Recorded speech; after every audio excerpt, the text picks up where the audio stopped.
Yeah, I've been running and running to keep it 100. It's all that I wanted, but lately I don't feel the stomach.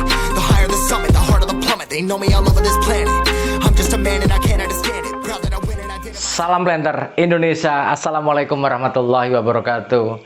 Di malam hari yang berbahagia ini kita akan melanjutkan bicara tentang Ganoderma di part yang ketiga atau part terakhir, yaitu adalah mengenai penanganan Ganoderma itu sendiri.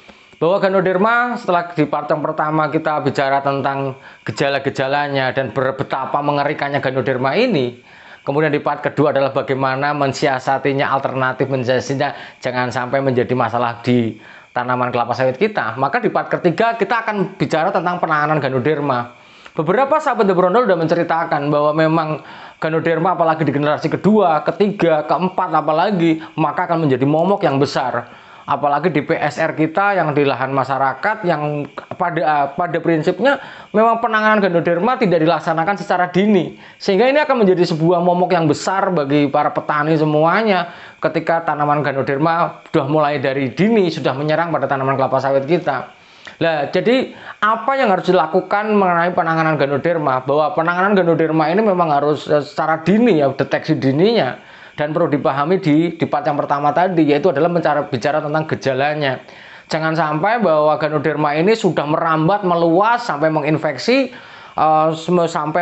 tanaman kelapa sawit. Karena sampai dengan saat ini penanganan Ganoderma secara yang sudah terinfeksi ada badan jamurnya itu tidak bisa langsung seketika sembuh seperti kita sakit kepala minum paracetamol, itu tidak bisa seperti itu. Maka perlu penanganan yang preventifnya. Di part yang kedua kita terangkan bicara tentang bagaimana preventifnya. Nah, di part ketiga ini bagaimana kalau sudah terinfeksi, karena banyak juga di sahabat The Brondol yang sudah terinfeksi karena mungkin belum memahami dari gejala-gejalanya. Jadi penanganan Ganoderma yang pertama adalah jika ada tanda-tanda gejala itu maka segera dilakukan sensus. Wajib hukumnya disensus dulu. Setelah dideteksi ternyata ada beberapa, maka dalam sebuah hamparan itu sensus dulu secara detail tanaman-tanaman yang memiliki gejala-gejala adanya tanda-tanda Ganoderma, maka segera lakukan sensusnya. Di mana tujuannya adalah bahwa tanaman kelapa sawit yang sudah memiliki kita diagnosis akan memiliki gejala Ganoderma sudah kita tangani. Jangan sampai merambat begitu luas baru kita tangani. Karena bahwa penanganan Ganoderma ketika kita terlambat saja maka penyebarannya sangat cepat sekali di lahan kita. Kemudian tindakannya. Jadi setelah kita melakukan sensus detail berapa banyak pokoknya yang terkena, apakah dia ada badan jamurnya, ataukah dia standarnya masih kuning ataupun merah, maka para planter dan para petani semuanya akan menentukan tindakannya. Apakah tindakannya itu dibuat part isolasi yang saya terangkan nanti, atau kita menggunakan kuratif, menggunakan fungisida. Hal ini penting bagi kita semuanya. Kemudian dilakukan sensusnya seperti apa sih Pak Pendi? Bahwa sensus ini apabila sudah ada gejala serangan di dalam lahan kelapa sawit kita, maka dilakukan secara kontinu. Ini menurut Henny Hendarjanti di dalam sebuah seminar Ganodermanya menyatakan bahwa sensus yang terbaik adalah dilaksanakan 3 bulanan ataupun triwulanan. Kemudian ketika sudah terdeteksi, misalnya kita dalam satu hamparan kita memiliki gejala Ganoderma sudah terpencar-pencar, ini bagaimana sih penanganannya? Penanganan yang pertama adalah kalau memang kita terkendala maka harus dibuat part isolasinya. Di mana part isolasi ini diisolasi ada untuk deteksi dininya ya. Jadi diisolasi setelah kita sensus, deteksi sensus, kemudian kita akan melakukan isolasi dari pembuatan part isolasi.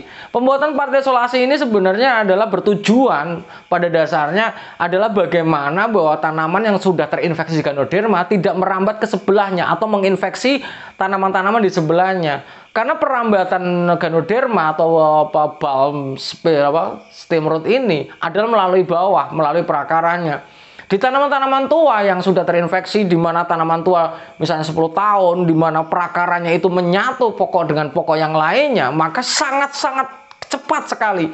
Kalau tidak segera ditangani, maka akan menyebar dengan luas. Maka bagaimana penanganan part isolasinya adalah dengan membuat part isolasi. Seandainya ini pokok, maka part isolasinya adalah paling tidak adalah 3 meter nih. Nah, 3 meter. Kemudian kedua parit-paritnya itu ukurannya berapa? 1 kali 1 kali 1 meter. Yaitu adalah bahwa kedalamannya 1 meter, lebar atas 1 meter, lebar bawahnya 1 meter. Hal ini adalah bagaimana kita memotong akar-akar yang sudah terinfeksi Ganoderma pada pokok ini tidak merambat ke pokok sebelahnya. Maka perlu dibuat parit isolasi. Papa ini berat banget. Iya, saya sampaikan. Karena Ganoderma kalau tidak dibuat parit isolasi, dibiarkan begitu saja, maka ya Allah alam bisawab akan merambat dengan sangat cepat. Kemudian yang paling penting adalah ketika sudah adanya deteksi, ini yang paling sederhana dengan parit isolasi. Nah, yang selanjutnya, yang ketiga yang ditawarkan untuk penanganan Ganoderma adalah secara kuratif. Menurut Henny Hendarjanti di dalam sebuah seminar Ganodermanya menyampaikan bahwa ketika sudah ada gejala Ganoderma, apalagi sampai sampai taraf merah, di mana daun tombaknya banyak, kemudian pokoknya sudah meranggas, maka dan tumbuh jamur-jamur badan jamur Ganoderma pada batang kelapa sawit, maka segera pertama kutipi dulu badan jamurnya. Wah, tinggi Pak Pendi, iya, harus kita kutipi dulu. Kita ambil dulu badan jamurnya, kita kumpulkan supaya tidak terjadi pertumbuhan yang sempurna ataupun penyebaran spora dari badan jamurnya. Kemudian dibedah ini. Jadi dibedah artinya yang sudah terkena infeksi Ganoderma, kita lubangi tanaman kita bagaimana supaya bahwa infeksinya akan kita minimalkan. Kemudian yang ketiga adalah setelah dibedah maka buat parit isolasi. Ini kalau memang penanganannya secara terpadu setelah sensus, maka kita buat parit isolasi setelah kita bedah. Sekali lagi, parit isolasi bertujuan adalah memotong penyebaran Ganoderma dari pokok ke pokok di lahan kita. Di mana yang keempat adalah pemberian hexaconazole ini ataupun fungisida yang supaya bagaimana kita bisa menekan pertumbuhan Ganoderma ataupun menstop ataupun mengurangi penyebaran Ganoderma, yaitu dengan dosis 90 ml ditambah dengan 10 liter air yang akan kita masukkan ke dalam pokoknya.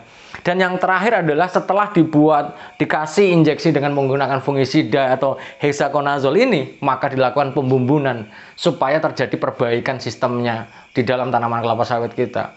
Sekali lagi para petani dan para planter semuanya, kenapa Ganoderma menjadi sebuah isu yang besar bagi para petani, apalagi di generasi penanaman kedua, ketiga dan selanjutnya. Karena bahwa Ganoderma pada saat ini itu belum mampu terselesaikan secara sempurna. Belum ada misalnya kalau kita misalnya di bibitan dicerita tentang bercak daun ataupun kara daun, maka kita langsung dilaksanakan dengan antrakol misalnya, kemudian pakai mancozeb, mungkin akan sembuh secara cepat. Namun pada Ganoderma tidak, karena infeksi sudah terlalu jauh. Dan sekali lagi Ganoderma akan mengurangi pokok kita, mampu pada ini sampai 50% tegakan kita. Luar biasa. Maka deteksi dini sangat perlu dilakukan oleh para planter semuanya supaya jangan sampai sudah menyebar baru kita tangani. Dan untuk menanggulanginya mohon perhatikan di part kedua, yaitu adalah bicara tentang preventifnya ataupun penanganan sebelum terjadi Ganoderma supaya tanaman kelapa sawit kita menjadi sehat dan jangan sampai terinfeksi Ganoderma. Mungkin saja dulu yang dapat saya sampaikan. Semoga petani kelapa sawit ini mendapatkan pencerahan, karena banyak sekali yang masuk ke dalam WA The Brondol bicara tentang Ganoderma ini. Karena dikira pertama yang kayak sampaikan bahwa dikira bahwa gejala kekurangan magnesium kayak kalium, ternyata pemupukannya sempurna, dosisnya, waktunya, urutannya bagus. Ternyata begitu ditunggu berapa lama saya tanyakan ada badan jamurnya, ada, la ilaha illallah. Maka langsung pusing kepalanya Pendi, karena sekali lagi bahwa ketika sudah ada dan dibiarkan ada badan jamurnya, ada kemungkinan pokok ke pokok ini sudah mulai terinfeksi, maka penanganannya relatif agak sangat-sangat luar biasa, butuh tenaga dan butuh perhatian yang lebih dari kita seorang petani kelapa sawit untuk bisa menyelamatkan tanaman kelapa sawit kita. Semoga bermanfaat dan semoga Allah memberikan Anda semuanya kebahagiaan dan kesejahteraan, dan intinya adalah kita selalu dibahagiakan oleh Allah. Terima kasih, salam hangat bagi keluarga Anda di rumah. Semangat selalu petani kelapa sawit Indonesia. Salam planter Indonesia. Assalamualaikum warahmatullahi wabarakatuh.